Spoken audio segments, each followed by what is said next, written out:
Hey there, ready for another ghost story? I hope so, because I've got a great one. Now, behind me is the an apartment complex, a random apartment complex in Fort Worth, Texas. The thing about it is I lived here about 25 years ago, and I was very lucky living here because not only could I see all the ghosts, but so could my neighbor across from me and my upstairs neighbor. Now, we all had a lot of activity. In fact, the guy upstairs actually lined his windows and doors with salt. He took no chances.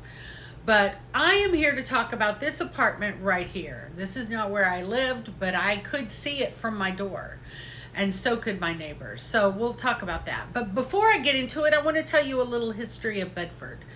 It's pretty interesting. It is the oldest, I don't know why, every time I've done this, I scratch my ear when I get to the oldest. It's the craziest thing. Anyway, we're going to forget about it.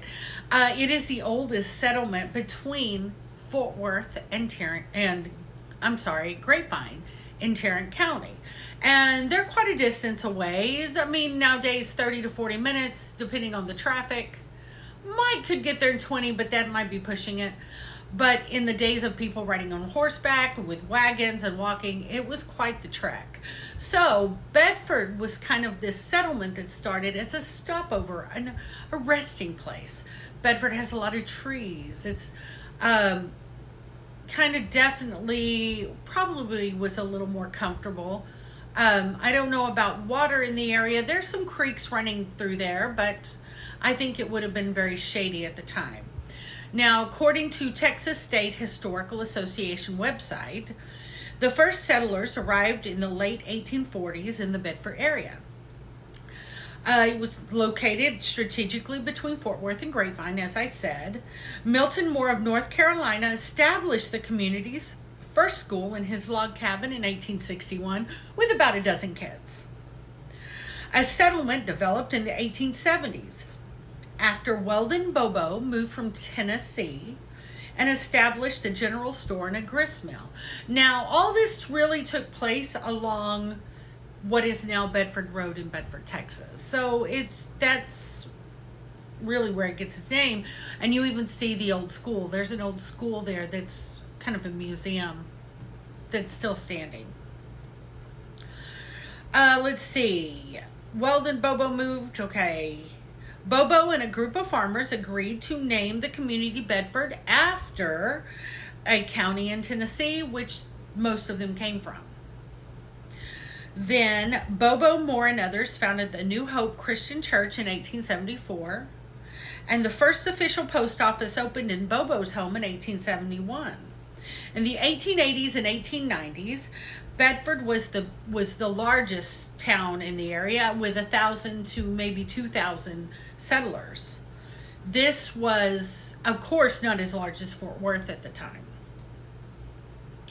So that's a little history about Bedford. So Bedford, in accordance to all the little suburban towns around it, between Grapevine and Dallas, which is a good 30 minutes east of Bedford, and Fort Worth, which is about 30 minutes south of Bedford, you have pretty old settlement.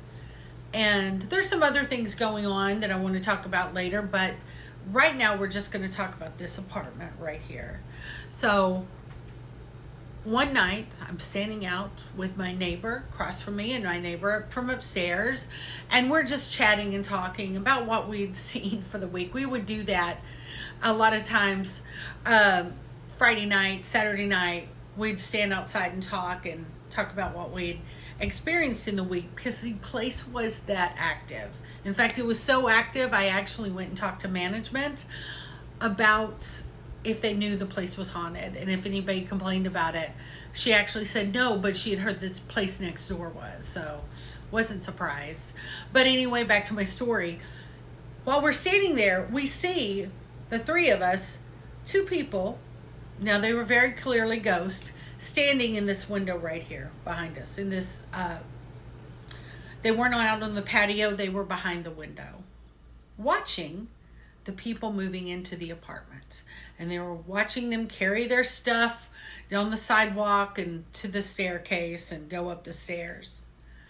They were not happy. And I said to my neighbors, I said, does anybody see what I see?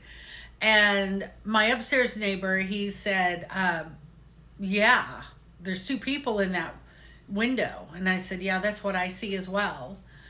And I was like, I don't think they're happy. And the other neighbor said, no, there's going to be a lot of fighting, because those people, meaning the ghosts, were not wanting the people to move in. They wanted their space. They wanted it human free, should we say?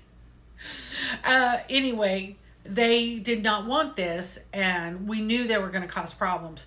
Now, I want to preface, when these people were moving in, now this is a wide open area. So it's just this big grassy area between the buildings, and it causes a lot of echo. Sound travels really well. So we could hear people say, honey, will you get this from the car? Hey, love, things like that. They were very, very loving to each other. And by, I would say, week 3 of them living there, it was not love. We were fine. In fact, they were saying things to each other that no one has ever said to me, and I've never said to anyone. So they did not stay long. I would say at least by the first month they were actually moved out, because I think they broke up. I think they had to break a lease.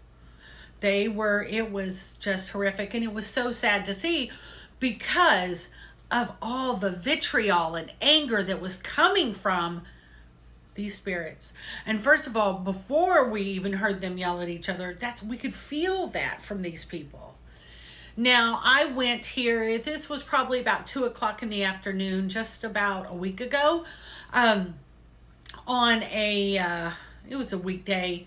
So a lot of people were at work. I just ran up, kind of tried to take a picture closest to, without getting into people's space, living space, closest to my old apartment as I possibly could get, to get a picture of that.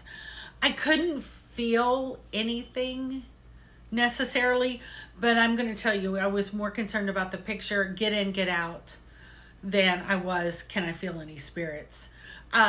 Pretty much when I lived there, you could feel them all the time. So stay tuned for more, and I hope to see you again.